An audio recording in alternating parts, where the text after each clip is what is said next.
5, 4, 3, 2, 1.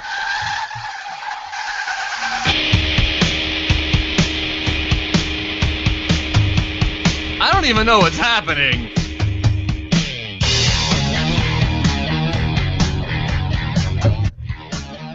Put it in sport mode, and you're gonna fly.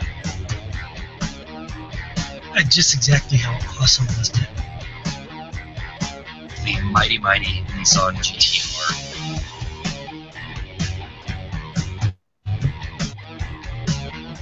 You got the Mustang, the Camaro, the Challenger, the Corvette, the Viper. America. Damn, I forgot the bananas. I love it. Yeah, we'll do it live. Live. Yeah, we'll do it live. Crash, bang, boom, loud noises. Woo! Ladies and gentlemen, boys and girls, welcome to the TopSpeed.com podcast, live, episode 28. Wow, I feel like we've been doing this a long time now. So TopSpeed.com is your internet home for all the crazy, cool, amazing, wonderful automotive things that exist in the universe. And we are happy to have you. TopSpeed Podcast is essentially three idiots rambling on about cars and other things for an hour to an hour and a half. And please join us on this wonderful, magical journey. I am Christian Moe. Today I am joined by our editor-in-chief, Justin Coupler. Hello, Justin. Hello, Christian. Hello, Top Speeders. Hope everyone's ready for Friday. Woo, Friday, party. Also joining us, as you probably noticed from his rather large clanking of his glass on the table during our intro music that caused his picture to show, Mr. Mark McNabb is with us. I think that's a sign of, like, you know, good soda and my lovely diet. Yeah, I'm doing good. You know, I'm hanging in there. I'm drinking some diet sodas as well. I have the Coke and Cola Zero. I have diet soda too. Water. That's not soda, that's water. That's I've like got diet. water over here. That's like super diet club soda. Super diet club soda. Super diet uncarbonated club soda. Yeah. Fair enough. So I have to ask I'm Christian. going to a restaurant and I'm going to have a drink called that, and I'm going to charge like $10 for it. Yeah, uncarbonated club soda, and it's got Diet kind of uncarbonated like a really club soda. wanky thing. I'm trying to figure out what that like boa is over Christian's left shoulder. What is that? Yeah, what is that thing? That rainbow-colored thing? Yeah, is that your boa that you wear at night? No. Is that what you take to? Actually, that's actually a really cool thing. So my wife spent her senior year of high school in Croatia, in Europe, as a foreign exchange student. That is actually an entire collection of different colored origami cranes that all of her friends in Croatia that she went to school with all made a bunch of these together, and they put them all together, and it's just like a big hanging piece of art that's all different colors of all these little origami cranes. Well, Nice. that's a lot cooler than a boa that you would wear to a club at Knoxville. Yes, it is far cooler than that. I had Not that more thought through interesting, my head. but cooler. So anyway, Yeah. Anyways, let's talk about some cars. First, a big shout out and hello and thank you to anyone who is watching. Yep. Currently, it says there's 3 people watching. At least one of them is commenting. We have Cyprian. Hello, Cyprian. Welcome How's it to going? the party. Otherwise, let's go ahead and get things moving. As always, we're going to start with Weekly Wheels. This week we're going to do a Mark, and then a me, and then a Mark. But we're going to start, Mark, with a Hyundai. Hyundai. Yeah. So you know, I've driven this car before, but not for a week. This is the 2015 Hyundai Sonata, and this is the 2.0 Turbo. So I drove it in Montgomery at the factory and kind of around about 2 or 3 hours. It was really nice. I enjoyed it. But they sent it to me for a week.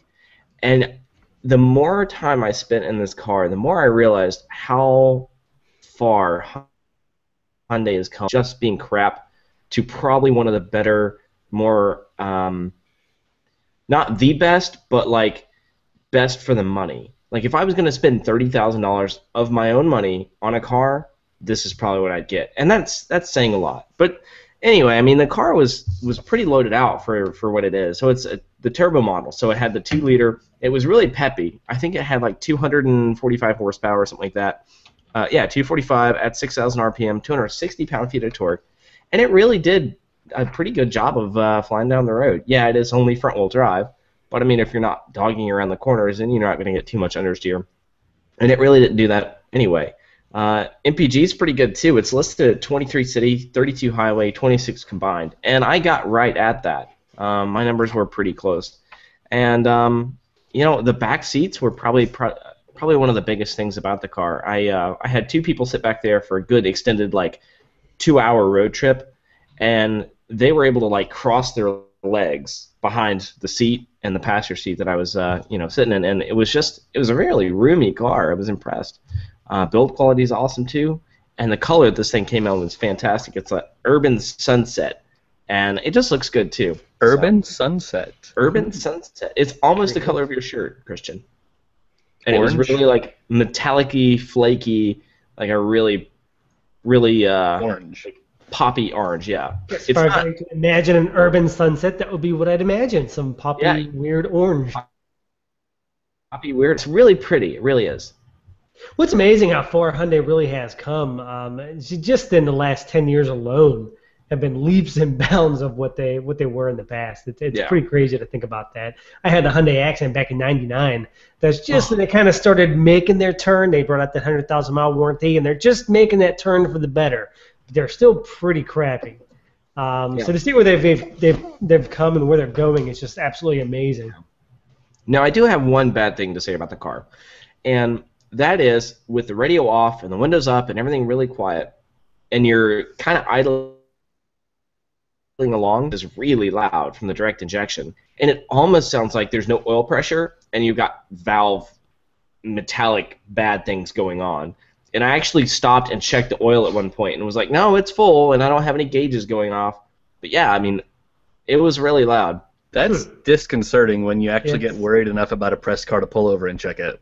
Yeah, but I mean, it was just okay, I guess that's normal. And it was just the tick, tick, tick, tick, tick, tick, tick, tick, the ping from the injectors. But I'm sure it was normal. It only had I don't know how many miles it had on it. It was 2,000 miles it had on it. So it couldn't have been broken, I wouldn't think. So just something to get used to with a turbo. So. Are you guys getting any sort of lag in the feed by chance? I'm getting a little bit. Mark chimed out a few times on me. Okay, just wanted to make sure it wasn't just me. Yeah, honestly, I haven't been paying attention. I haven't been watching it. Been looking at the build sheet. No, it's cool.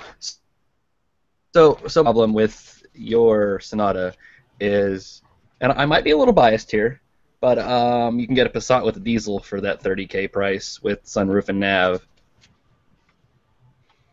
Yeah, it's true. It's true. But okay, so this one, it came with one option: carpeted floor mats for $125. Everything else was standard. So what was your actual final price? Final price $29,500. Okay, so it is a little cheaper than the Passat. If you get the Passat SE with the sunroof and nav, it's $31,200 is the final sticker price. Yeah, but I mean, they have some pretty good incentives going on right now. But you could also say that about Hyundai. So. Yeah, but I mean, this is pretty much the top of the line for Hyundai. I mean, it is the sport, so it's got all the options on it pretty much and everything. So I mean, let's see, it's got 6-speed automatic transmission, 8-speed or 18-inch alloys, HID headlights, LED taillights. Some pretty nice, the proximity key, the sport leather, the D-cut steering wheel. 5-inch color display. It didn't have the navigation. It had navigation, but it didn't. It wasn't the larger screen. So I mean, yeah, that was an option that was missing. I mean, yeah, Sirius XM, Blue Link. It had a lot. I thought it was a pretty decently optioned car. I just want everyone to own a nice German machine with a diesel engine so that they can understand the greatness that exists in this world. Yeah, I'm looking at the VW page right now, and yeah, you can get the TDI SE with sunroof and nav. $30,545 is the actual MSRP. That's really not bad. Yeah, and then that nets you, what, 44 miles to the gallon is what the sticker says? 42 highway according to what the site says. Okay, so the sticker says 42, so it's the same as my Golf. Mm-hmm. And again, right now in my Golf, because I was actually in it yesterday and I was checking it, our average over the last like 26,000 miles or whatever since the last time I reset it is like 44.6. That's fantastic. Yeah, Isn't it though? And you have 240 pound-feet of torque all the time. My wife didn't understand my excitement. Speaking of fuel economy, my wife didn't understand my excitement the other day when I filled up the tank of our Kia and managed to drive roughly 15 miles while getting 42 miles per gallon. Wow. I got home and I'm like amazed. I'm pulling my driveway all nice and easy so I can take a picture of the MPG gauge. She goes, "Why are you so excited?" I'm like, "This car's only supposed to get like 36 highway, and I just got 42." That's impressive. I'm guessing you weren't going very, very fast though. No, downhill and neutral. No, all flat roads of Florida, cruising at about 45 miles an hour. See, cruise that's control the on. big secret for fuel economy is freaking speed. So Yeah. if I set my Golf's cruise on the highway outside the house here at 50, I will get 52 miles to the gallon. Mm-hmm. Every single time. If I set the cruise at 60, I get 44. Yeah, people don't realize that 50 to 55 mile an hour range is really your ideal That's a range sweet for miles spot. per gallon. Yeah, and according to Mr. Wayne Gertie's the weird MPG guru who owns all of the world records for fuel economy in the universe, if you take one of those diesel engines and you like set the cruise at 45, you're gonna get almost 60 miles to the gallon. So like if you live in Kansas and you live on a 45 mile an hour road that's like 20 miles long, you can just set the cruise, lay down, take a nap or whatever. When you wake up, as long as your front end alignment's good, you'll get to where you're going and you'll have 60 miles to the gallon. That's fantastic. Like that's really awesome. So, yeah, I guess it does compete. The with Hyundai is far more stylish though. Yes, Yeah. far more stylish, and I love the way it looks. I love the wheels. I love the color. It just looks good. By the way, you can only get the Urban Sunset color scheme on the Sport. So, if you Now like that it, one, you got to buy that one. that one has that funky dual clutch it just came out with, right? No, this is a standard 6-speed automatic. Oh, I thought they had the dual clutch in that weird eco Yes. dual clutch. Okay, you can get a dual clutch, but it's only in like the 1.4 liter Oh, eco okay. model. So the most fuel efficient version of the car does have a dual clutch, but it's programmed so mildly to Yeah. get good gas mileage that it doesn't really act like a dual clutch. Yeah, It's there, yeah. But it's not. And all the Hyundai engineers were telling me like, no, this is our first dual clutch, and this is our only plans for it right now. We're not planning to put it in the rest of the car lineup because we just want to save money on it. The 6-speed works great, so take that for what it's worth. Engineers speak, so they're probably going to do it in the future. Well, let's Christian, what are you discuss. Let's go ahead and we'll move on to discuss my car, and then we'll get back to the fun stuff. So this episode or this week's weekly wheels are going to sort of ramp up and get better and better as we go.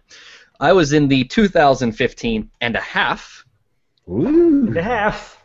Yes. They have a 0.5 on the build sheet. Yes. Let's see if I can get that in there. 2000. Where is it? Yeah, way up here in top, teeny tiny. 2015.5. Wow, look at that. Yep. Volvo XC60 T6 Drive E.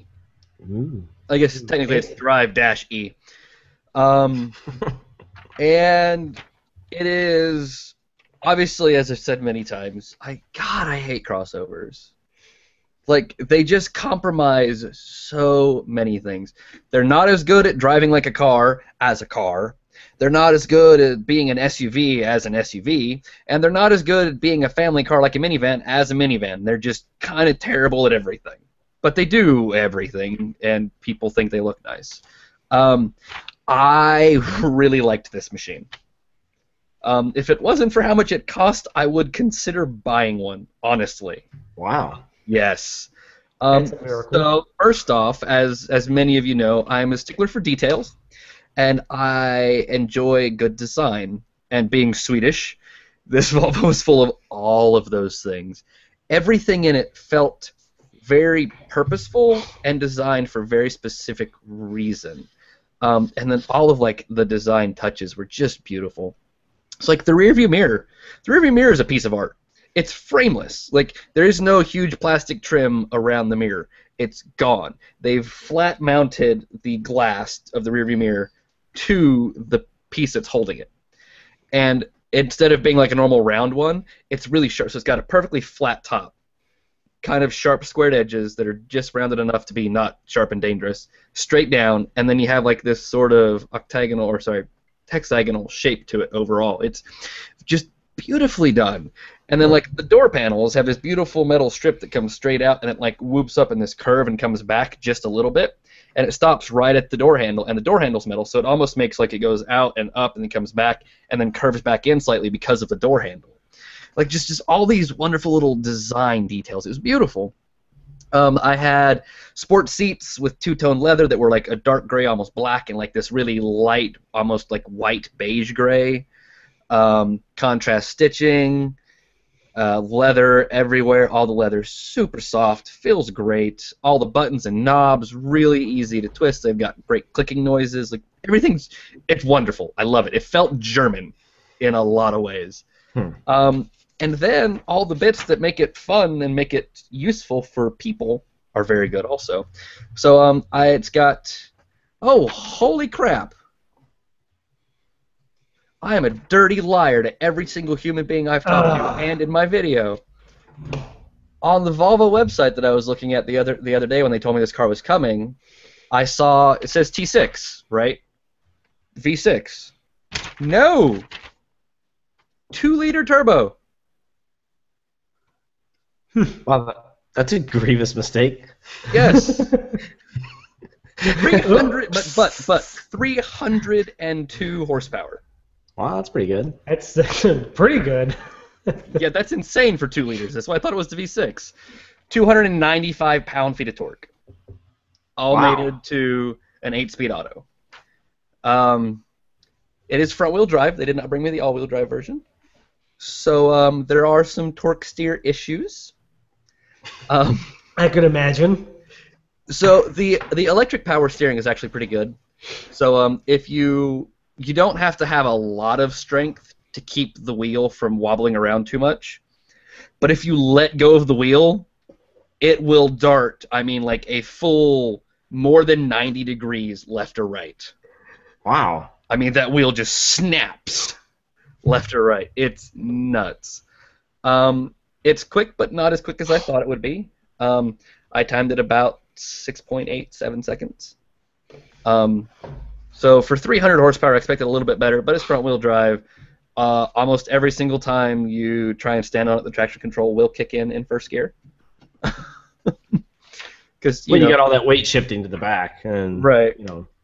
But so this is supposed to be a fuel-efficient sort of model, but like you run into with a lot of turbocharged cars, what you get is really dependent on how heavy you are with that throttle. Yeah. And when I have 300 horsepower, I was heavy on the throttle. No, never you. So hey, you know what? I know how to do the fuel economy thing. I did a fuel economy challenge before. Cross country, homie. I saw the pictures. You were passed out in the back seat. That's because I drove some too. Anyway, so the fuel economy says 22 city, 30 highway, 25 combined. I averaged about 23.5. So I averaged just better than the city economy.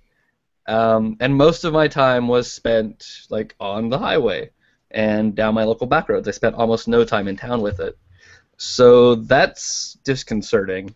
But at the same time, I mean, I'm sure that if you tried, you'd get better than that. Right, but that's the thing I hate about a lot of cars, is I'm buying a fuel-efficient model, so I don't have to try to get better fuel economy. It's just get it. Otherwise, I'm not going to spend all the extra money on it. Like, that's my problem with a lot of the older hybrids. You know, it's like you pay all this extra money for a hybrid car. I don't want to have to then change absolutely everything about how I drive and do all these special things and drive in all these special manners just to get that fuel economy. That's why I bought the hybrid to freaking begin with. That's what I like about the diesels, is you just get in them and you drive, and they just are fuel efficient. They just are. That's why I like the Prius V so much, is because I just drove it like I drive. Hell, I was caning that thing, and I still got like sticker or better. And I want a fuel-efficient car to just work. I don't want to have to baby it everywhere I go. I don't want to have to be super careful.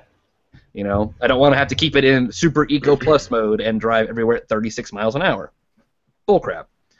So I was a little upset with that, but it was fun, and it has lots of great features. So we're gonna go over some of my options here because there's one in particular. $500 gets you child booster seats. So Mark, you have a child. You understand how this works. You have. What was up with that face? I just saw a weird face that Justin was making show up on my... Oh, sorry, I was making a face at the $500 for the booster seats. So I didn't see the face. Let's see the face again. Yep. But so Mark, again, you have children. So child starts, well, and Justin is too. So child starts in like a child seat, and then once they get to be a certain size and weight, they have to go into a booster seat. And then once they go into a different size and weight, they have to go to a different booster seat. Yes. The Volvo has them built in. Yes, but here's the problem. You pay extra money for that, okay? And then when a kid gets it really dirty, you can't just take it out and throw it away and then sell the car. The seat's dirty. And here's the other issue with those that we're running into now with the old Caravans that came with the child seats in them, is the NHTSA is saying, don't use them, they're not safe now.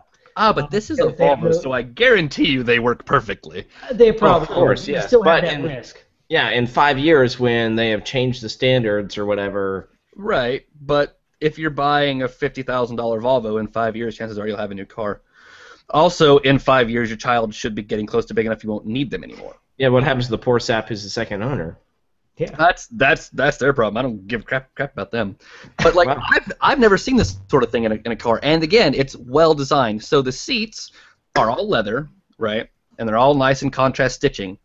The back seat, the seams are tighter and there's less stitching.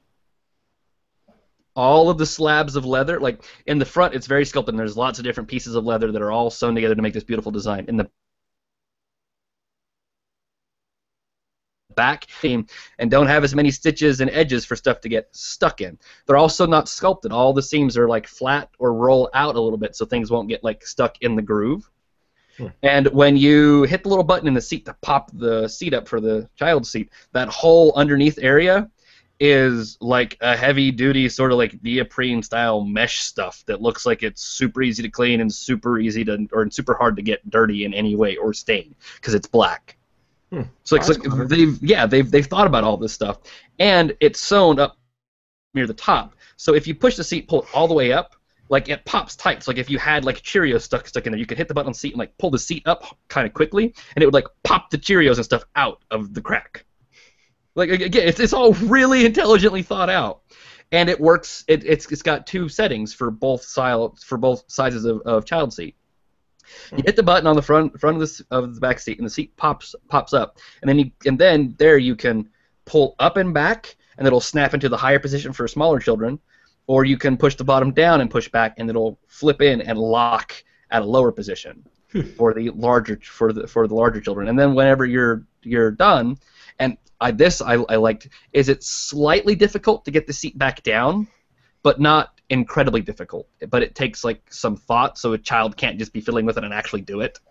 But you have to push in a button and pull out a lever, and then you have to pull up on the seat a little bit. So if there's somebody in the seat with weight on it, you'll never get it to unlatch. So if your child is just fiddling with it, they won't ever accidentally drop the seat right before you get in a crash because you turned to see what the noise was, and then they get injured because they're not in a proper seat. Like it's again, all really intelligently designed. Just really smart stuff. Well, Volvo, send one to Justin and me, and we'll try it out with our kids. Yeah. Another cool thing.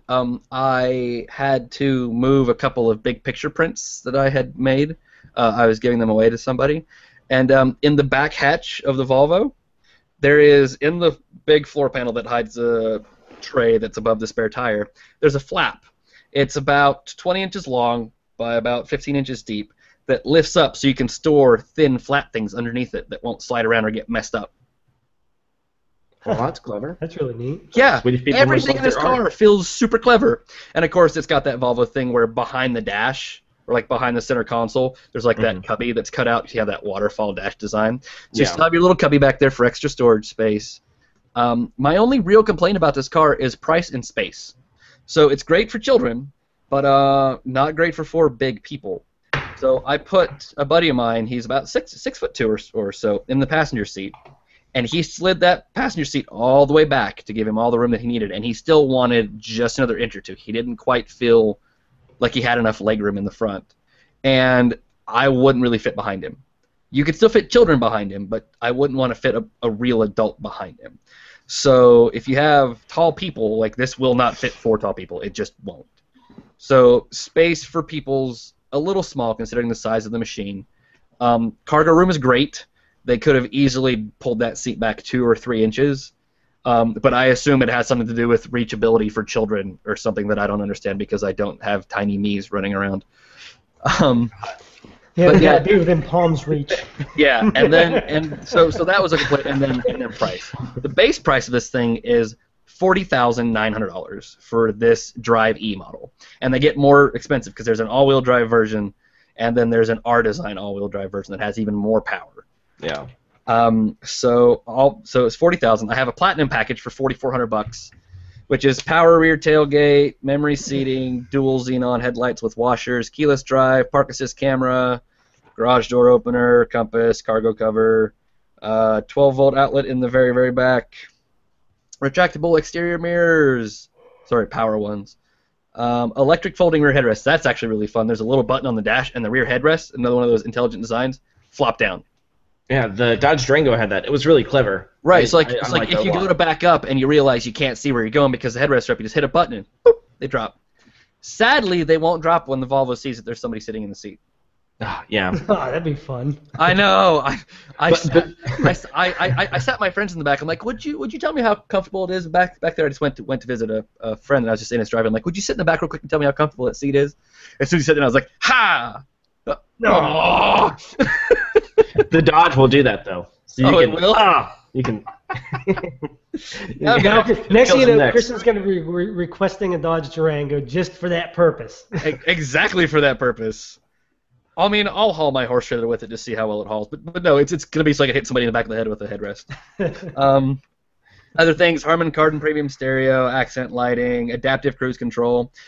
This is a Volvo, so I had all the safety features in the world. I had if the driver's falling asleep thing. I had lane departure. I had like pedestrian, low-speed city safety thing that would stop me from running into people. It has lights on the dash that if you're getting too close to somebody too quickly will flash red up on the windscreen so you don't crash into somebody. Adaptive cruise, like all of that stuff. But all of it can be turned off, and it takes less than 10 seconds to turn every single one of those features off. Oh, that's cool. Yep. So again, I had the child booster seat kit, which comes with the power child door locks, the dual outboard safety belts with adaptive seat belts. So the seat belts, apparently when you lock the seat up, adjust their way that they work based on where the child seat is at. Sport front seats for $500. Blind spot monitoring, I had that. Metallic paint, $550. Heated front seats, $500. 20-inch alloys, $1,000. And then $1,000 for destination. After it was all said and done, it was $50,175. Yeah. It's a little pricey, but I guess not really, because I mean it is a Volvo. You know, I mean that's right. And I mean, right. I'm just like, $50,000 just seems like so much money. And for that price, back to German and diesel, I could have a Q5 TDI, which I love. But the Q5 TDI is not nearly as intelligently set up or designed as the Volvo. Like, God, that thing was good. And I think that's one thing that a lot of people discount with Volvos. You know, people think of luxury cars. The first thing comes to mind: BMW, Mercedes, Audi. You know, Volvo. Yeah, Volvo kind of gets pushed to the side. I don't realize how good Volvos actually are. I mean, they're some of the safest cars you can buy. They're so smartly put together. Sure, they might be kind of borderline ugly still. I think they're going to get better, but they're still kind of ugly. I don't think so. See, I think the exterior design is beautiful. I really liked it. The XC60 there's more touches. The XC60 is not bad. No. Not even like this new one, like this XC60. So like on the top of the headlights, and there's going to be pictures when the review goes live, they had what looked like wings built in the headlight. It's beautiful. On top of the headlight, there's just a little piece of silver trim, which you get on a lot of headlights. It's inside the housing.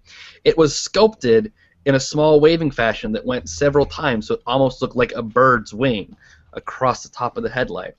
To help increase with aerodynamic drag, you know how Volvo has those big taillights that are really tall? Yeah. The taillights actually stick out slightly and curve towards the back of the car to help smooth the air coming off the back of the machine. The spoiler that was on it was really well designed, and had the way the light was integrated was very nicely done. Had the beautiful exhausts that are built into the bumper. I mean, like, I thought it was great to look at the outside. Well, the XC60 is probably the nicest of the bunch. You know, the old XC90 is kind of boring. The C30 is. See, I had the C30. That was one of my first press cars. Again, I think it's beautiful. It looks like it looks like a modern version of the AMC Gremlin to me. Oh no! Especially from the back. No. Especially from the back. You are a ridiculous human being. Look at the back end. You should be fired. Look at the back end of the the C30, and then look at the back end of an AMC Gremlin, and tell me they are not similar. In person, that thing was stunning. Now, I will give you that all of their cars aren't that exciting to look at, but I think they're all very, very pretty. That's one. Maybe like I'm the weird one here, I guess.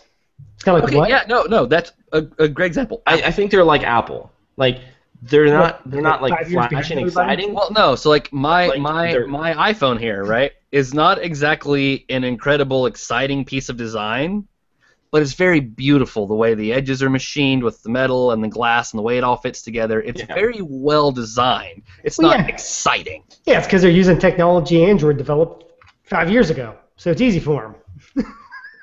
We're talking about design. Let's just go ahead and leave it there. Okay. All right, you're 2 against 1 here, Justin. Yeah, at the moment you two are. Apple guys. No. See, I'm not an Apple guy. I have an iPhone. Yeah. I'm running a massive Windows desktop, and I have 4 Windows computers in my house. I am a technology guy, and I will recognize that Apple, their hardware design is stunning. Yeah, I'll take No one makes laptops that look as pretty. I'll take my Android. Yeah, okay. You can think it works better, and based on pure specs and speeds, it may be faster, but it's ugly as hell. That's not ugly. And it breaks. It has carbon fiber on the back. It's not real carbon fiber. It looks like it. It's got a nice little metal trim on the side. It's a giant hunk of plastic. Mine's not fake. It doesn't have fake stuff. That's real glass. That's real Metal. aluminum. That's real glass. All right. Anyways, we're gonna stop. The Volvo, the 2015 and a half Volvo XC60, not nearly as fuel efficient as I want it to be, but hell yeah, it's amazing. Go buy one. Yeah. Mark, please talk to me about something fun and exciting.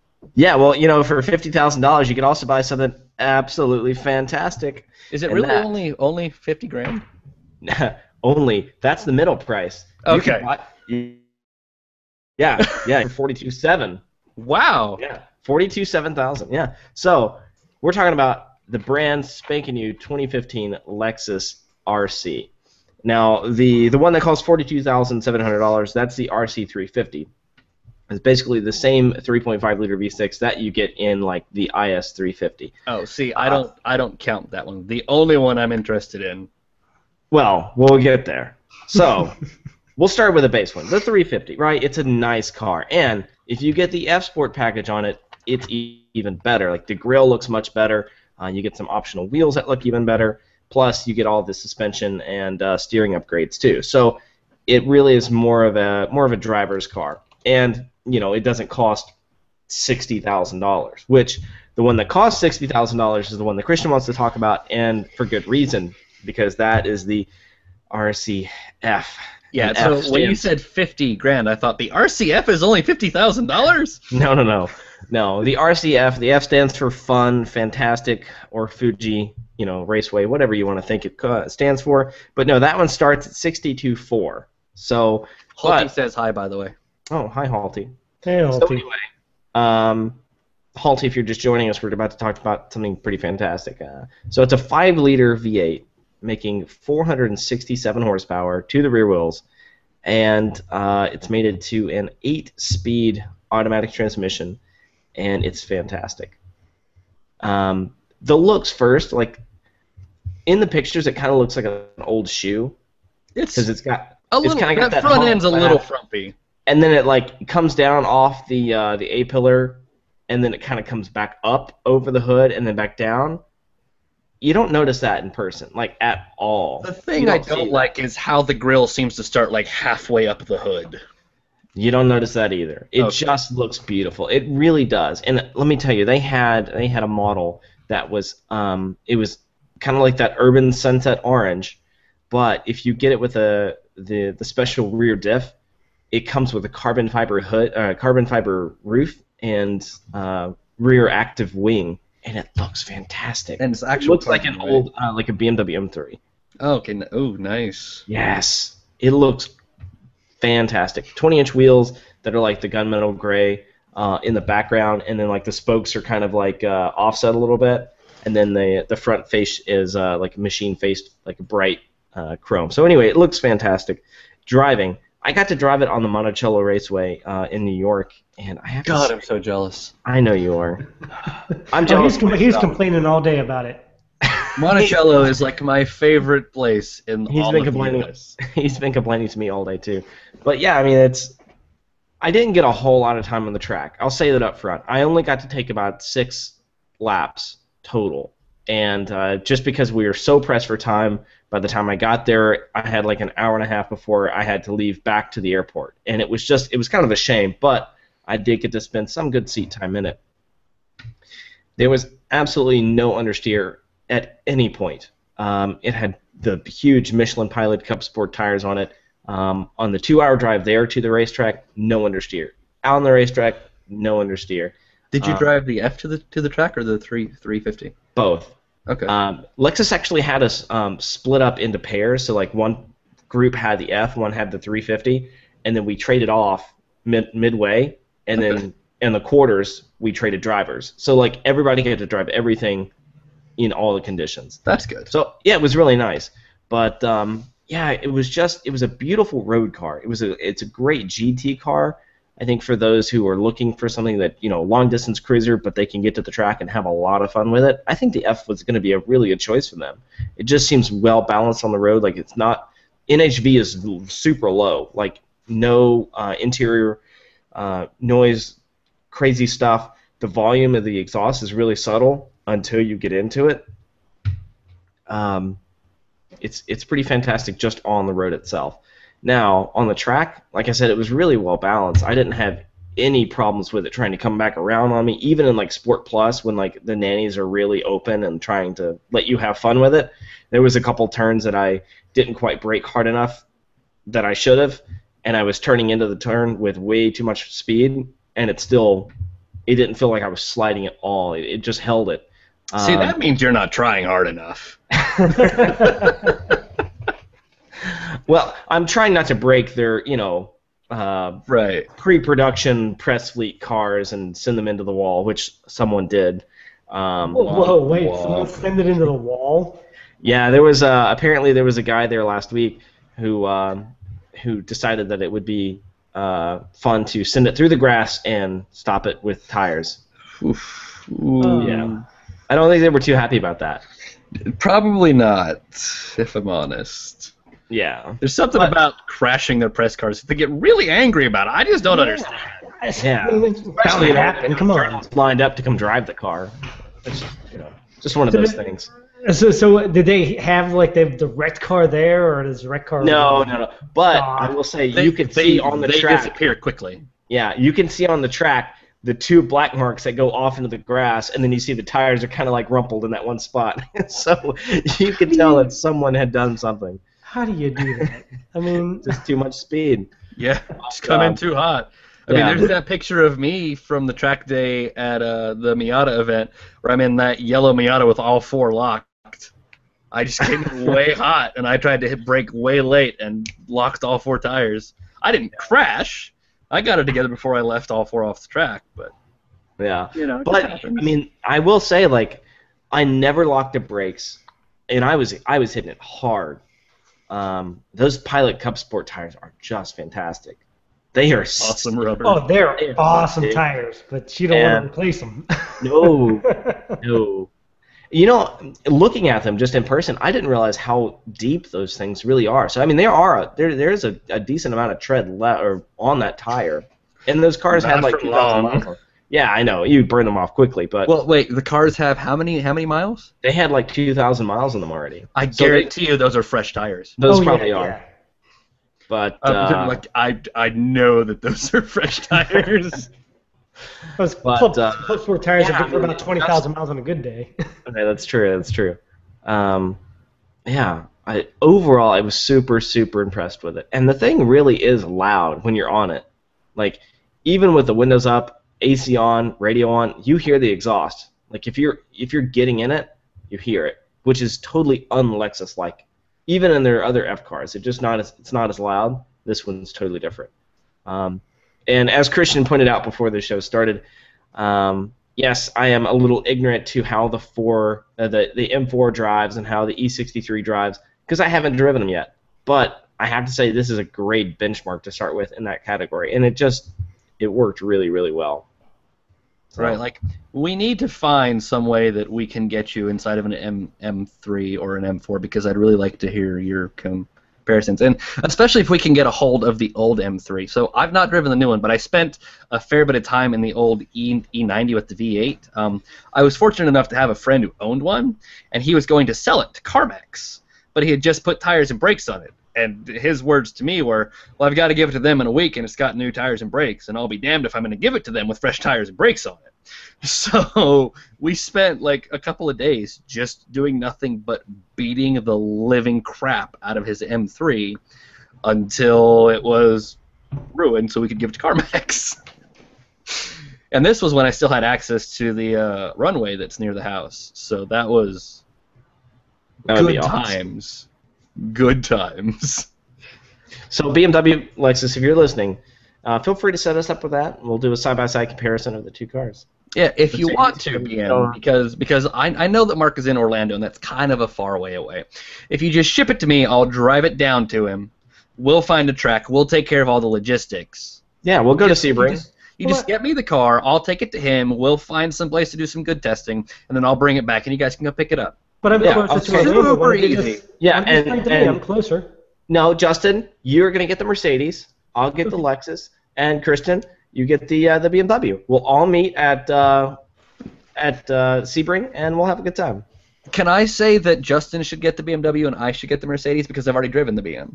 Okay, that works for me. Whatever. Okay. Plus, oh god, I love the noise out of that AMG engine. I've been in a C63. I've not driven a C63. They're all over the place down here.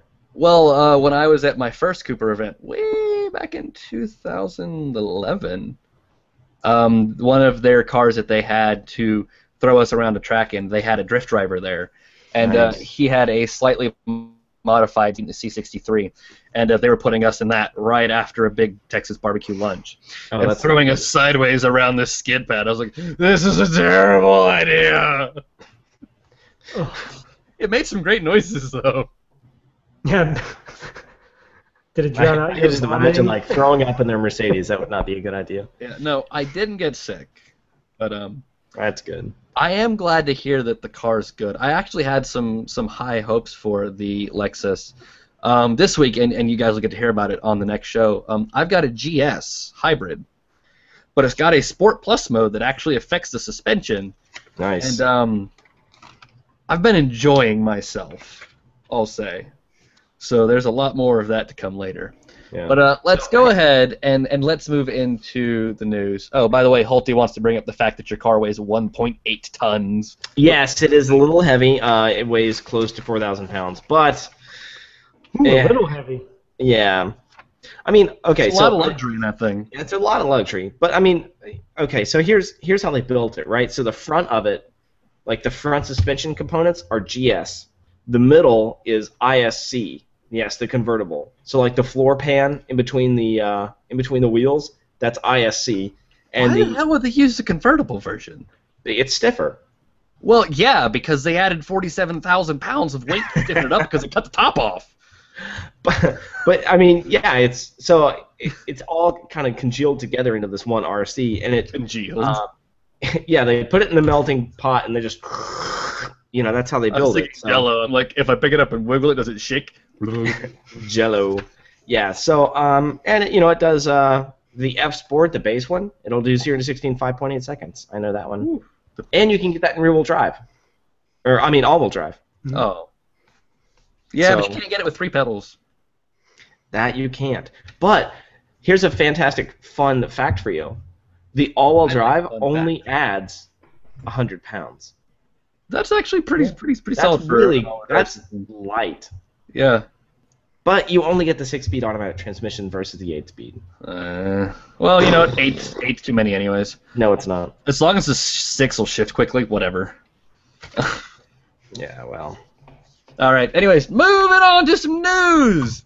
I'm going to start the news with something that I think could be terrible news for the future of people who love awesome cars. Mr. Luca di Montezemolo, the man who has been the head of Ferrari for the last 23 years, is stepping down October 13th.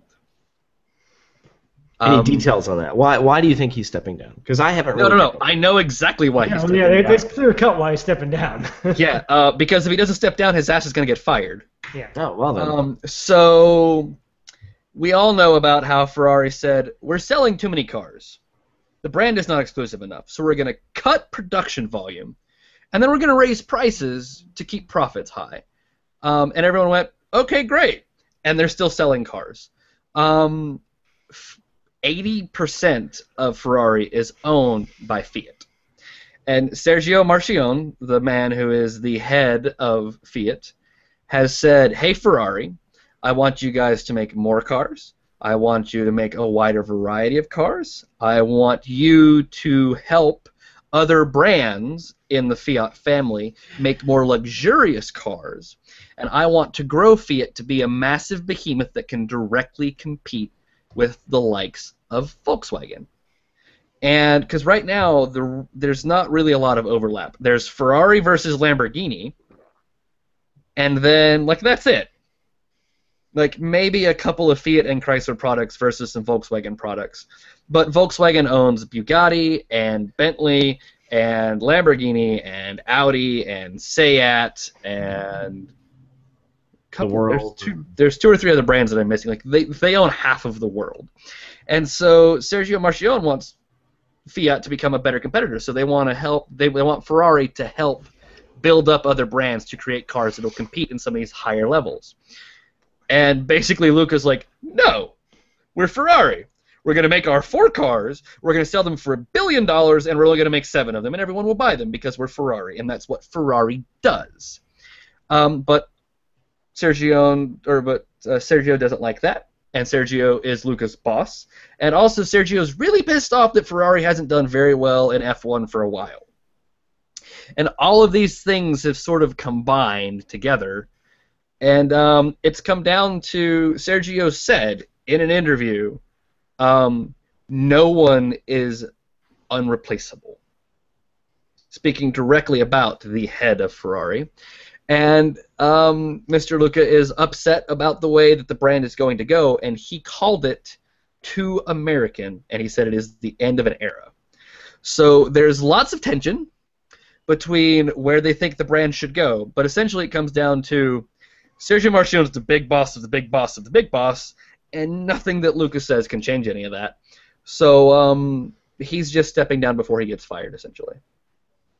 Interesting. It worries me a bit. Well, I mean, I see kind of where they're going, but if you look at the relationship between Volkswagen and Lamborghini, you don't see Lamborghini loaning themselves out to other folks. Their production, big but time. they do. The V10 engine that's in the R8 is from the Gallardo. Yes, but I don't think that it's to the extent that what I am gathering you're saying they want Ferrari to do. Well, but Lamborghini doesn't have to, because Volkswagen already owns all these other brands. Yeah. Fiat owns no brand that can really compete with the likes of Audi. There is no upper mid-level luxury. the closest thing that Fiat has is the new Maserati that's $67,000 or whatever, the new Maserati Ghibli sedan. Like, that's the closest thing they have to playing anywhere in that range. Fiat has all of the lower-end stuff with Fiat and Chrysler, and then they've got Lamborghini and and then they have Ferrari and Maserati. That's it. There's nothing in the middle. And obviously trying to scale all your low-end pieces up produces expensive garbage. So you have to bring all your high-end stuff down, and Ferrari doesn't want that. And I think Ferrari doesn't want that for good reason. Again, what other brand in the entirety of the universe has ever been able to go, we're going to sell less cars and charge more money? And everyone just went, sounds great. You know? Well, I mean, like, Ferrari is they didn't change anything. Brand in the world, too. You know?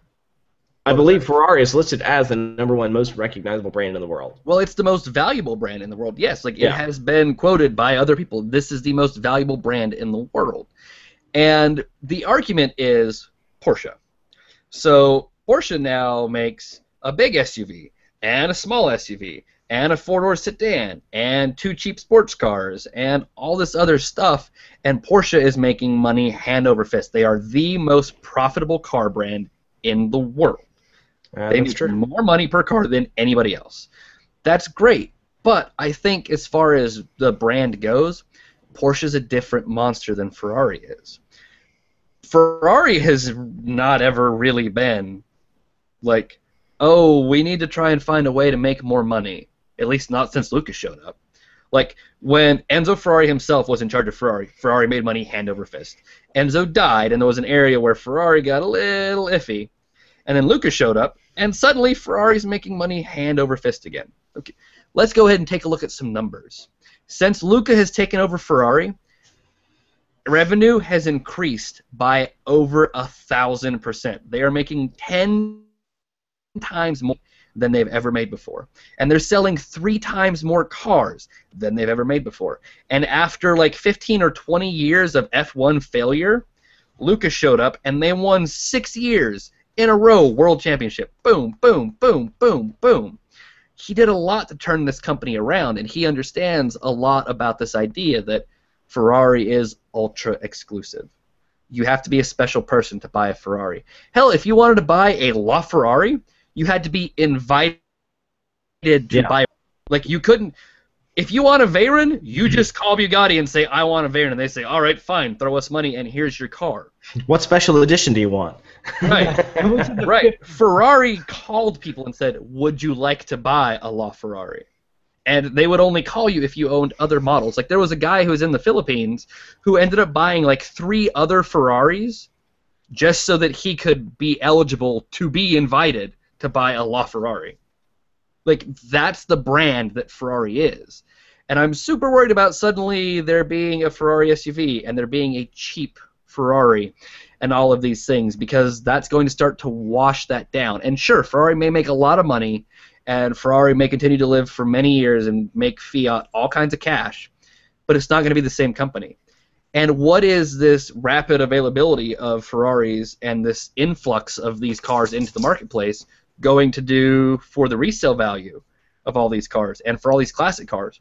Every week we write a story about how there's a new Ferrari sold at auction that set a new record, right?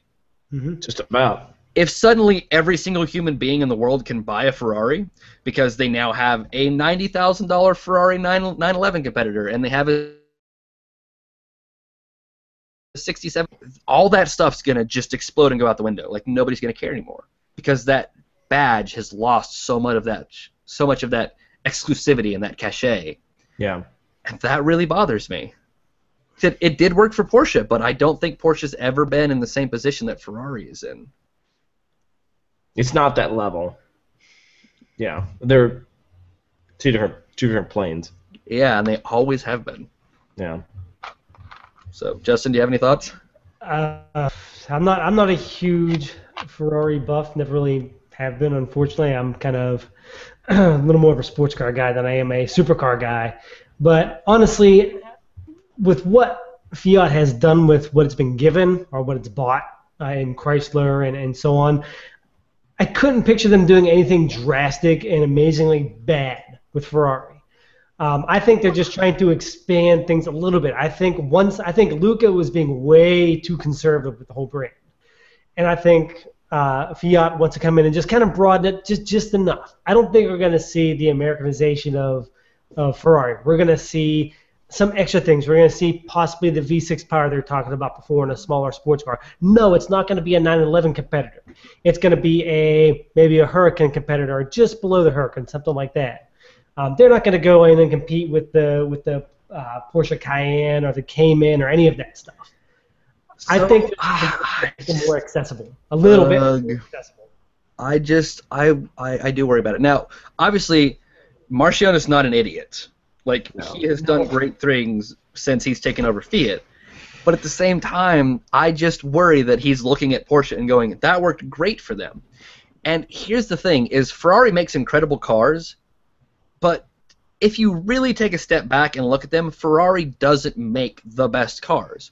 No. What sells a Ferrari, and even for us journalists, what if we get behind the wheel of something like this, what makes the Ferrari is all this pomp and circumstance. It is special. You have to be only the highest of the highest in our business get to be invited to drive these things, and there's all of this stuff that goes behind them. They're all very special in very specific ways, and they're the only car brand still around, except for maybe Rolls-Royce, that sells on brand cachet and history. You buy a Ferrari because it's a Ferrari. It has this just aura about it that nothing else that exists sort of has. Not even Lamborghini can really claim that sort of excitement and specialness that is a Ferrari. And I think if you start messing with that sort of formula, you're going to kind of get rid of those things. But another thing I think we're kind of glazing over, not really talking about, is I think a lot of this also has to do with the sharing of technologies. I think a big thing Fiat wants is to get Maserati involved a little bit with some of Ferrari's technology. I don't think we're going to see a Ferrari SUV, but they probably want to take some of Ferrari's technology and maybe use it to work into a Maserati SUV or something like that. Well, isn't the Ghibli's engine a Ferrari-built piece? I think it is. I'm pretty sure that's the case. I know there's at least one Maserati engine. Well, yeah. So the Gran Turismo, their two-door coupe, has the old engine from the Ferrari F430. So the engine that Ferrari made 10 years ago is now in a Maserati. I also worry about him killing certain things. Luca has straight up said, I don't care what the rumors say, I'm not making a V6 Ferrari. We're going to have V8s. And then he said, our top-level cars are always going to be V12s. That's what we are as a brand. There will always be a top-level V12 machine. Now that he's gone, what's to stop Sergio from going, well, look, we need to cut fuel economy. We need to increase these CAFE numbers. We need to do this. We need to do this. Because see, that's what Fiat's for. That's what Volkswagen does. You can have Lamborghini do its crazy stuff because you're going to have a 42 mile per gallon diesel Volkswagen. Right. Yeah, that's because Volkswagen is so big. Fiat is still this big. Right. Yeah, that's the problem. Fiat is too tiny to counteract the massive CO2 hole that Ferrari creates. But Fiat Chrysler, doesn't a Chrysler 200 counteract Ferrari F12? No.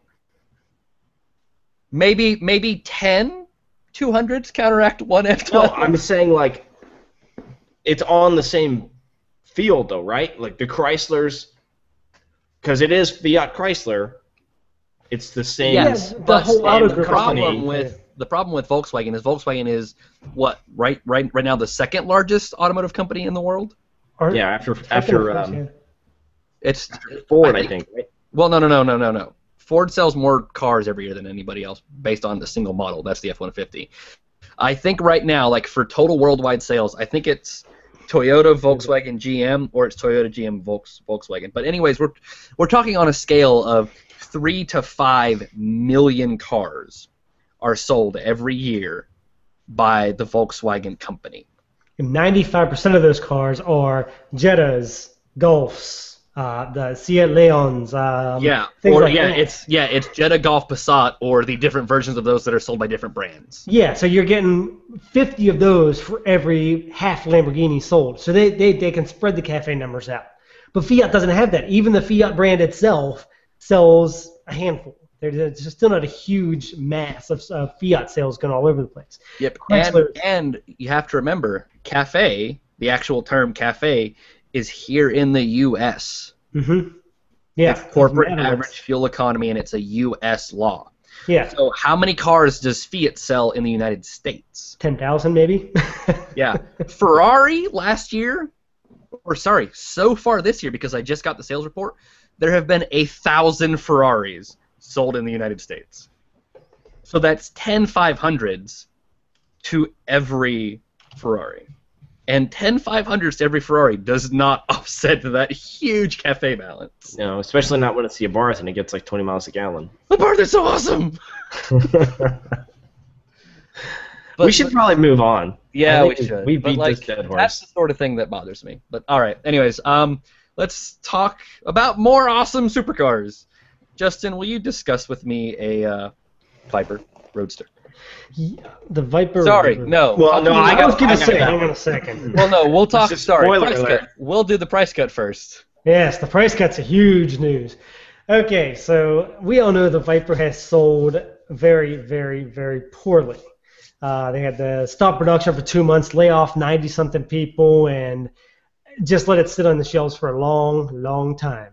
2015 rolls around. They come out with all these cool new ones, the Carbon Blue Edition, whatever it's called, and the TA 2.0. Such pretty paint. Oh, it's a beautiful. I'm looking at it right now. It's so gorgeous. But then they surprised us by saying, "Hey, by the way, you know how cheap the Stingray is and the Z06? We're gonna go ahead and cut the Viper's price by $15,000 when 2015 comes out. And you know what? While the 2014s are still on the dealer lots, take 15 grand off those too. So you're getting a Viper for I think it's $84,900 after you take the discount off. So ridiculous. Now the problem with this is how many Gen 5 Viper owners are pissed because they did this. But they're counteracting It doesn't matter how many Gen 5 Viper owners are pissed. They already have a Viper, and Dodge doesn't care. But Yeah, here's they the want deal. Gen Yes, 6 owners. Dodge does care.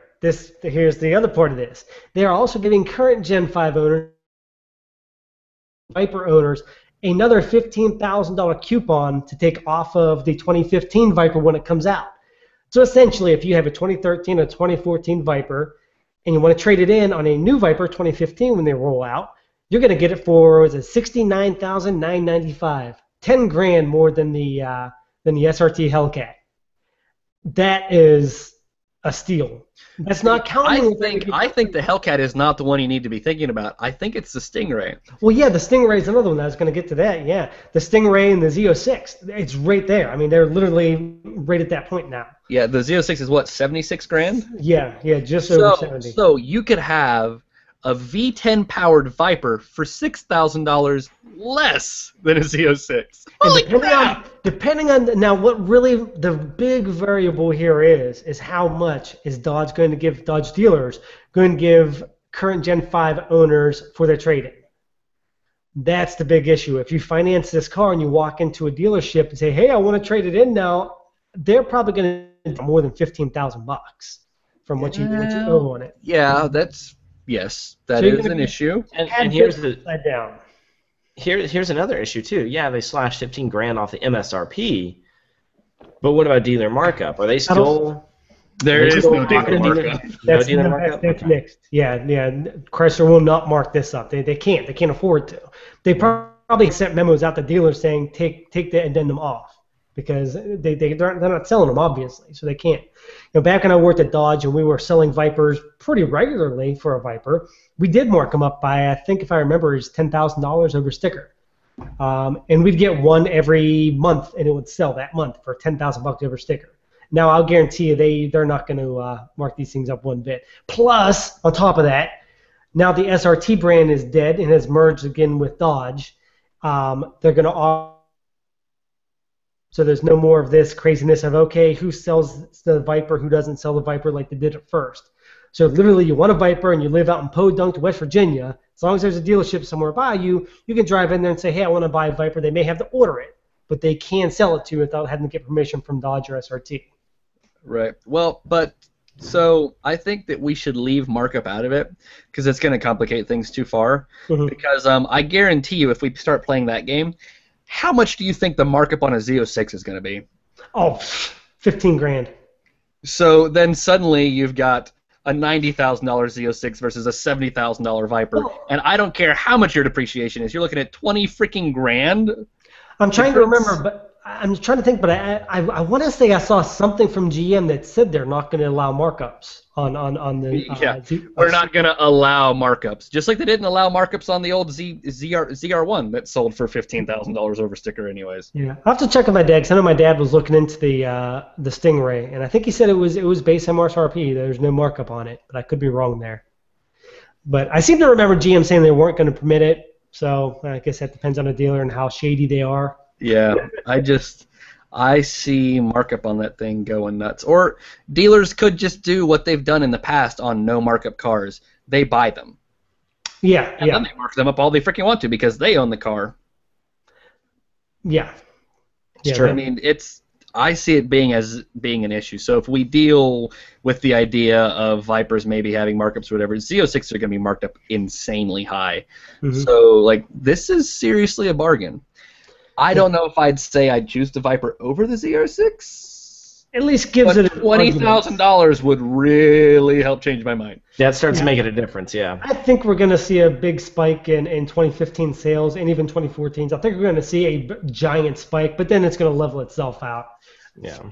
All right. Anyways, let's talk about a new Viper. You know what? You know what would really spike sales? They took a Sawzall and chopped the roof off. Woo! I don't know if they should actually just take a Sawzall and chop the roof off, but maybe make an actual convertible model. Yeah, something like this. Whatever, however they do it, maybe a little Sawzall, whatever. But so we oh crap, sorry. So I know, just throwing stuff. We threw up a rendering the other day of a Viper GT Roadster, and it looks pretty fantastic. Yeah, it does. I mean, Viper with the roof cut off. I mean, that's traditionally what a Viper is. It's what it should be. Right. Go back to it. Yeah, I mean, I'm kind of amazed that they don't have a Roadster. It's what it started. They didn't even have a top back then. Take the top off while you're at it too. Well, but you can't do that anymore. Like when the first Corvette came out, it had no top and no windows on the sides. Like it's not really gonna fly nowadays. No. But then they can make the big ugly aftermarket top like they did for the first gen. Oh god, that was awful. Looks like you stuck a hunk of luggage on top of it. It had a tumor. Like it was a Viper with a tumor. Oh, these things are ugly. And then Arnold Schwarzenegger jumped down and goes, "It's not a tumor." What year did they come out first? Was it 92? 92. All right, 90. I want to look at this. Oh yeah, it is a god awful. Mark, look it up later when we're talking about something else. Tell us more about our topless Viper. We made a render. Look at it. Yeah, that was. Well, that's pretty much it. Yeah, actually, that was kind of it. Yeah, that's about it. All right, let's talk about more supercar awesomeness.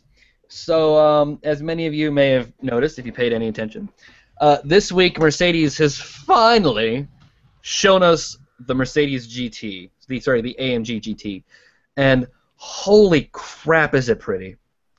Oh. So they did a really good job with the camouflage, making the ass end of this thing look massive and huge, and make it stick out like it did on the old SLS. And they basically the camouflage made it look just like a slightly smaller version of the SLS.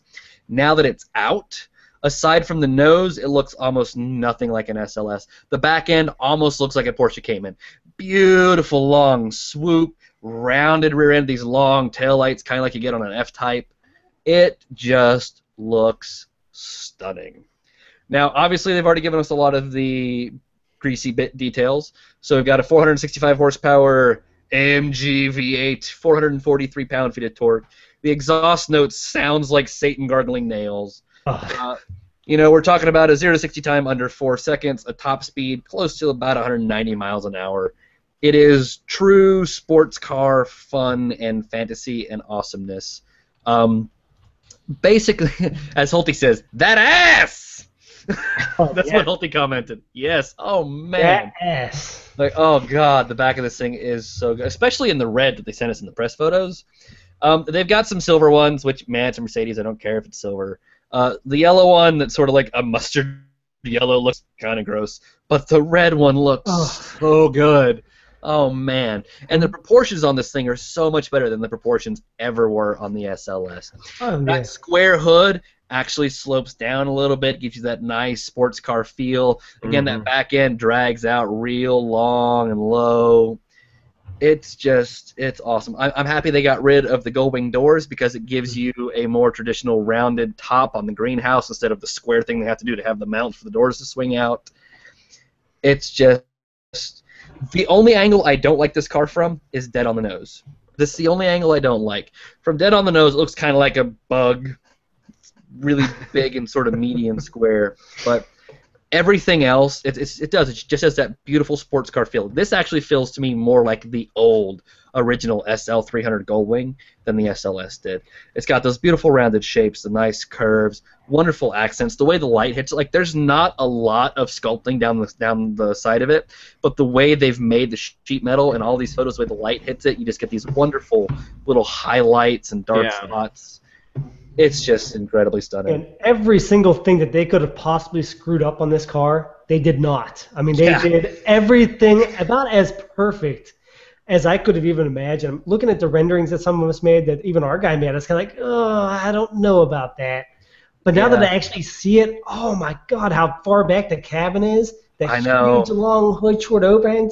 Again, because like the camouflage made it look like the cabin was more to the middle, the back end was going to be this huge bulbous thing. Yeah. They did a great job hiding it in the camo. And I loved how the back end is a lift back instead of being that little itty-bitty trunk that the SLS had. Yep. Give actual room back there. And then, of course, they blew us all away with the announcement of the GT and the GTS. So there's actually two models.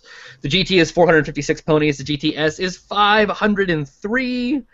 479 pound-feet of torque, 0 to 60, they're calling it 3.7 seconds, 193 mile-an-hour top speed. Fantastic. My only problem with this car is that it has a 4-liter turbo V8 instead of the old 6.3-liter fire-breathing naturally monster, because I enjoy naturally aspirated engines over turbo. Yeah, but you heard that 4-liter, man. That thing. I did. Like, it sounds just as awesome and as devilish and hateful as it's fire and brimstone, just like the old naturally aspirated V8 was. Yeah. I mean, it growls at you when it comes out. There's no replacement for displacement. That sort of. I sort of fall myself into that. It probably still will never be as good to drive as something like a 911 is, but now that it's smaller, now that it's lighter, now that it's a bit more purposeful, it won't be as much of a I eat tires and nothing else machine as the old SLS was. So, super exciting. Bravo, Mercedes. Yes. Yes, golf clap for you. Yeah. Fantastic machine. Exceeded my expectations in every way. Just hands down. Yeah, same here. Another company came out with another beautiful car. Jag. Yes. Justin, you want to talk to me about the new sexy? Oh, we've been waiting for it. We saw the front end. We didn't get to see the side or the back end or anything like that. So we knew what the front end looked like. Okay, awesome. We knew that. But Jag finally released the XC, and it is, again, just like Mercedes, everything I expected it to be. Finally, Jaguar has a true and proper 3 Series competitor. Last one they had was the X-Type maybe back in the early 2000s, I think. Back in the God, these things are terrible ages. If you want to call that a 3 Series competitor, I called it a Taurus with a Jaguar badge, but so be it. That's not entirely incorrect. Exactly. It is beautiful, and the best part is they gave it an F-Type heart. So it carries the supercharged 3.0-liter F-Type engine, which they rated it at 340 horsepower, but Cyprian let me know that it's actually PS, so it's actually 335 horsepower. Well, but still, the car weighs, 3,400 pounds? If that, I'm trying to find it now. We have it in here. Oh no, we don't have the weight in here. The weight is low. The weight is under 3,500. I'm pretty sure. Yeah, something really light. I know. So I saw 340 horsepower, 330 to 35 with that weight, because again, that's pretty fantastic. So it's almost all aluminum. Yeah, and it's calling for a 4.9 second 0 to 60 time. If I'm not mistaken, that is slightly faster than the 335i, if I'm not mistaken. It's an amazing car. And then they're going to have the smaller engine. It's going to compete with the 320. They're going to have a 2.0 liter, maybe several states of tune, one that's a little bit less high-strung to compete with the 320, one a little higher strung for the 328. Then there's the diesels. These Which we won't get. Well, hold on for a second on that. This is going to depend on what happens with the 328D. The 328D sells like hotcakes. The jury's still out on it. If it sells like hotcakes, Jaguar's going to say, well, hell yeah, we want some of that. Bring it over. Because I don't think that's going to cost much more money to bring a few diesels over, just a handful to test it. So if the 328D takes off and they decide they're going to sell it, sure, send a few over here, no big deal. But we're not going to get the 161 horsepower, 258 pound-foot of torque one. That is going to be European only. That's way too little horsepower. I'm even surprised. But 258 torque, I mean, that thing will still move. It's not bad, but you figure the 328D is 180 horsepower, and I think it's about the same 250 torque. So, and you know, so many Americans, we look at that horsepower, so many don't understand the value of torque. Well, that's what's been really nice about watching Audi. Like, part of the diesels not taking off is nobody markets them, except for Audi. Audi had a big ad blitz for their TDI models, and I think it's made a difference in their sales. Yeah, I've actually seen quite a few TDIs here in Central Florida. Audi's a very popular company in this area, and I think that, you know, at least maybe 10% are diesels. Yeah, I mean, diesel cars in general in Florida should be, and this should be the ideal condition for them, because you don't have to worry about heating up the engine. You have almost perfectly flat land everywhere you go, unless you get up in the Tallahassee area, you get some little hills up there. So don't say the word mountains. No, I almost said it because we do call those mountains, but some of the hills. Down here in Florida, we call that there a mountain. But we have some hills up there. But down here in the Tampa area and in Mark's area, it's all flat. So it's perfect for a TDI. You set the cruise, like we were talking earlier, set the cruise at 45, 50 miles an hour and get 60 miles to the gallon. So hopefully, we wake up over here. I'm awakened to the diesel end. I mean, I've learned the value of them, so hopefully enough people see them that Jaguar says, okay, we're going to bring one over to compete with the 328D. We'll probably have to wait a few years after the actual launch in America to see that ever happen, if it does happen. Right. But the cool thing is we have a new Jaguar, we have a competitor for 3 Series, and finally someone to push BMW and Mercedes to move their asses a little faster. Yeah. I would like to make a couple of extra notes here. So Cyprian's chimed in. The XE is about 300 pounds lighter than the 335i. So there you go. 300 pounds is a lot when you're talking about that's huge. Car weight. Hulty says, wait for the Black Series for the AMG GT. That thing will be insane. I would like to chime in there that I think it was yesterday on Twitter, Mr. Johnny Lieberman from Motor Trend has already popped up to say that he knows of people who have already put in orders for an AMG GT Black Series. We actually have a rendering coming out for the Black Series in the next couple days. So that's coming. Yeah, Hulty, that's very good. And Hulty also says the XE needs the exhaust from the F-Type S. It does all the perfect noises with the pops and the bangs and the burbles. Yes, it does. I'm going to disagree there. As perfect as that exhaust note is, that will never work well with a car that's positioned against a 335i. But when we get the inevitable S or like R version, the RS with a V8, because you know that a V8 version of this thing is coming to compete against the M3 and the new RC F, that'll have that awesome exhaust, and then we'll be good to go. Yeah. So, all right, we're going to end the news. We only had a couple of small stories left, and they're boring anyways. So let's move on to our questions and answer section, starting with, hey, more V8 noises. Question from V8 Power. Hey guys, what would be your top 3 pick for best sounding V8s? High revving, deep growls, what are they? I'm going to go first. I love actually the obnoxious sharp wail from the 458 Special. That V8 sounds fantastic. I've had the luxury to hear that. The snap, burble, crack, pop of the Jaguar F-Type V8 is incredibly good. And then I really like the sound of the Chevy small block and the new Stingray. That thing is pretty sweet. I do have to say, though, I've heard them on the streets. Like, I pulled up next to them at red lights, rolled my window down, and listened to it drive away.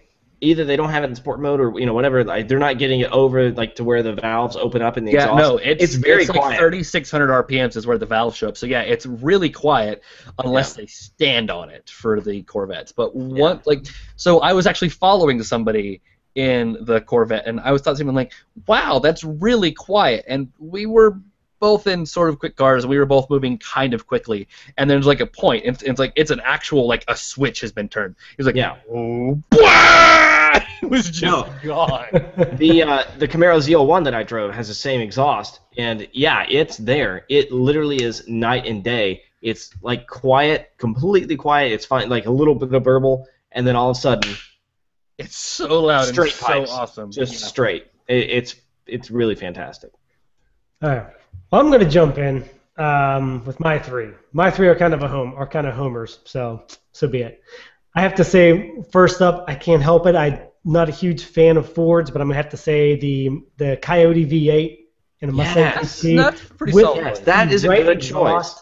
It is such a low grumble. It just sounds like an old muscle car. It doesn't have that wail of like the 458. It's got that grumble. Next up, I'm going to have to go with what Christian said about the new Stingray. I've heard them open up, and oh my God, it is. It's night and day screaming. My last one. Don't say it. Don't say it. What? What do you think I'm going to say? F-150. With some glass packs on it. You done dang old got me there. No, just say Actually, what you... a third one, I really was kind of indifferent. I like the 458. It's a nice sound. But also the Camaro, I like that kind of pinging sound you get from pretty much all small block Chevys. All right. Okay, is it my turn now? Yeah. Okay, Hellcat.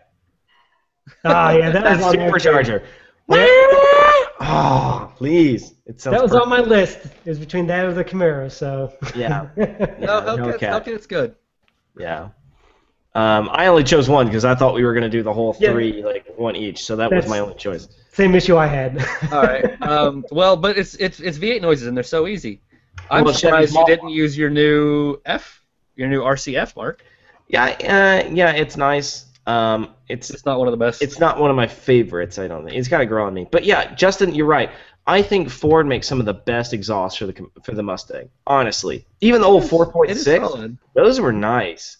Like, you can hear them coming, and you know what they are before you even look. That's a Ford Mustang. They did a good job with that muscle car sound. Yeah.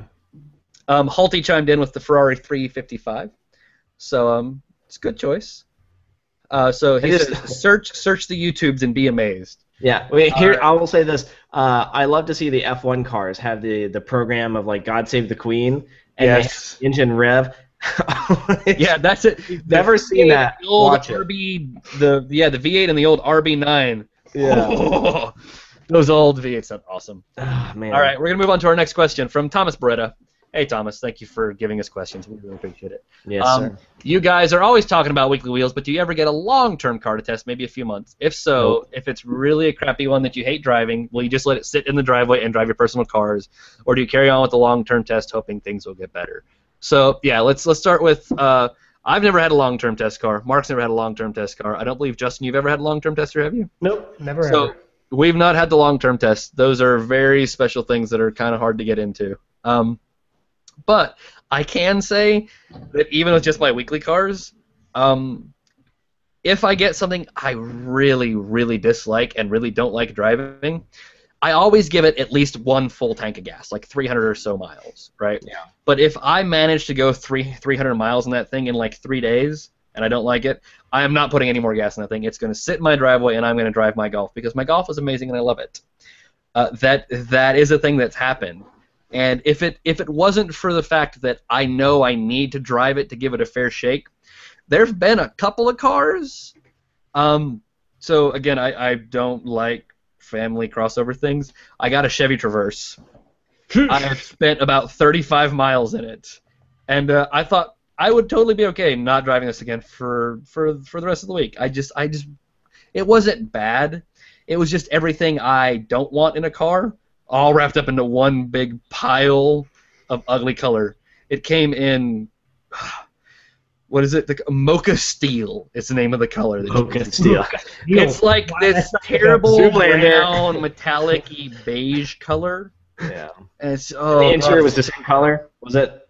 No. That was the outside of it. Was that's Mocha good. Steel. I was gonna say, was the inside the same color? No. The inside was like a darker brown. Okay, It was a brown on brown SUV, and I'm like, God. Yeah, I've driven the new Traverse. It's not terrible, but yeah, it's pretty lifeless. No, this was the old one. Really this was back in like 2012 or 2011 with the old really round bubbly one. Yeah.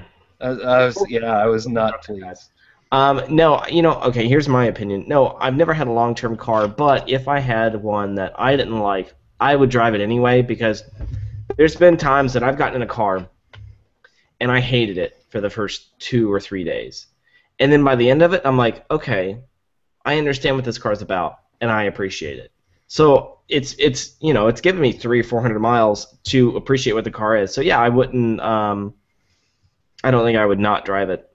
Plus, whatever it is, it likely gets better gas mileage than my Trailblazer. So. Well, okay, so I will have to say that that's an issue that I have. Is my Golf is fun to drive, my Golf is fuel efficient, my Golf is practical. Like, it fits everything I need in life. I've got a trailer hitch on it, and I can haul hay. Like, it does all of these things. But yeah, like I said, but what you said about how sometimes you hate a car at first and then it gets better, that's why I always at least drain a tank of gas. Like, I always give it at least 4 or 5 days of several hundred miles just so I can really give it a fair shake. Because there have been cars that, like, I got and I'm like, this is terrible and I don't want it. And then after I give it a little bit of time, I'm like, actually, I like this. Actually, I like that. Like, when I had that Lexus ES that showed up, I hated it for about a day. When the Prius showed up, I thought, oh, God, I'm stuck with the Prius. And I loved the Prius after I gave it some time. Yeah. So yeah, I will always at least burn through 1 tank of gas, but after that, that's all you get. That's your grace period. After that first tank of gas, I'm not going to load you up with more fuel if I like my Golf better. Yeah, I've never gotten a long-term tester, but I'll say, as long as they're paying for my gas, I will drive that thing till the wheels fall off. I'm a cheapskate, so. No, that's true, too. And actually, what's funny is the one car I drove the least was probably the most fun car I had in all my tests so far, and that was when I got the Miata. It's a blast to drive, but I can't drive that much because, well, I have a son and a wife, and, well, they don't fit too well in a 2-seater. So. See, you're just doing it wrong. It's all right, family. We've had a wonderful evening. It's bedtime. Yeah, that's when you go out for like a 10 to 4 a.m. drive. Yeah, by the time my son's in bed, I'm already asleep. Remember, my days start early. Right. But I've done that before. If it's just a car that I'm interested in driving, as soon as I get done with the day, I'm like, I have this to do and this to do and this to do and this to do. Don't care. I'm gonna spend the next hour just driving to nowhere. I just drive a half an hour out somewhere down some back roads, and then I turn around and I come back. Yeah, I found myself just going for a drive a couple times. Although the roads here are awesome to do that on. You guys live in Florida, so the hell with that. Yeah, it sucks. It's like red lights and flat, and no fun, and interstate on-ramps are the only thing you can have fun on. Holy Christ, this is a long show. All right, we're going to say that one's done. Time for Own Drive Burn. Everyone's usually favorite part of the show. Like, that seems to be the favorite things, is our weekly wheels and then the Own Drive Burn. That's what people really like the most. So we should just scrap the news. Read the side if you want the news. Let's do our own thing. Yeah, but we like to talk about some of the cool stuff that happens. We know. You know, like the new GT. That was cool to talk about. All right, so Darren007 says, here are some Japanese sports cars for Own Drive Burn.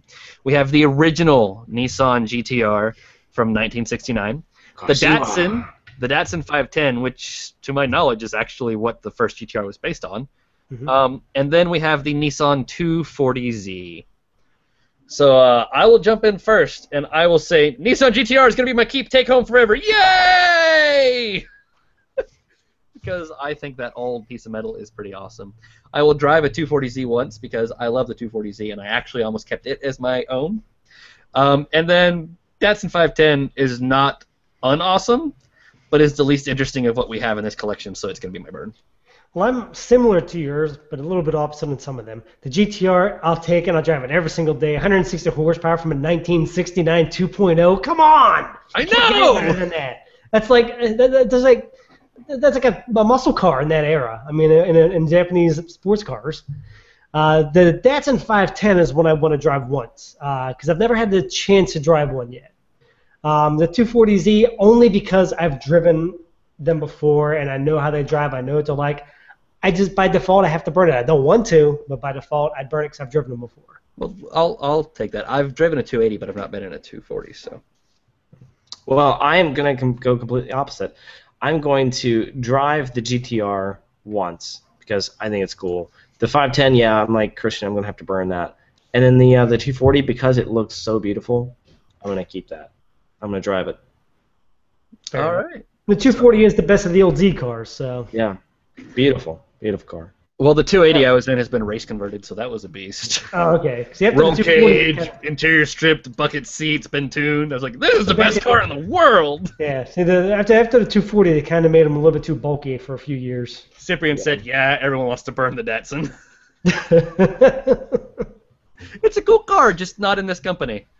All right, so this has been the TopSpeed.com podcast. We, as always, want to say a huge thank you to everyone who tuned in live, everyone who watches later, everyone who listens. If you don't watch us, that's cool. I understand none of us are really pretty, so if you don't want to stare at us, that's fine. We understand. Especially when Mark makes that's an improvement. Yeah. All right, so as always, please leave us your questions, your comments, any concerns you have. Are we doing good on the show? Are we doing bad? Things you want us to see do more? Things you want to see us do less? Let us know. We always need questions. We always need own, drive, burn suggestions, so please leave those below. Do it now. The member show happens every Thursday at noon. We love having you here live. If the show's going to happen at a different day or a different time, we will let you know ahead of time on the site. Again, comment. We respond to all those things. We read all those things. We love hearing from you guys. You can find us directly on Twitter if you want to talk to just me or just Justin or just Mark. You can find me on the Twitters at Moeferd. That is Moeferd. You can find Justin at The Car Junkie. That was not hard to spell. Or you can find Mark at Mark McNabb. He mostly does the Instagrams thing, though, but he's still at Mark McNabb. McNabb is big M, little c, big N, ABB. Otherwise, you can find the TopSpeed podcast on Twitter at TopSpeed Podcast. You can send us an email to podcast@topspeed.com. Or like you guys always do, where you're very wonderful, you can leave us all those great comments, and we love all those. So otherwise, we're going to play some music, and we're going to end the show. We hope everyone has a super safe Friday, a wonderful weekend, and we'll see everyone next week. Goodbye. Yeah.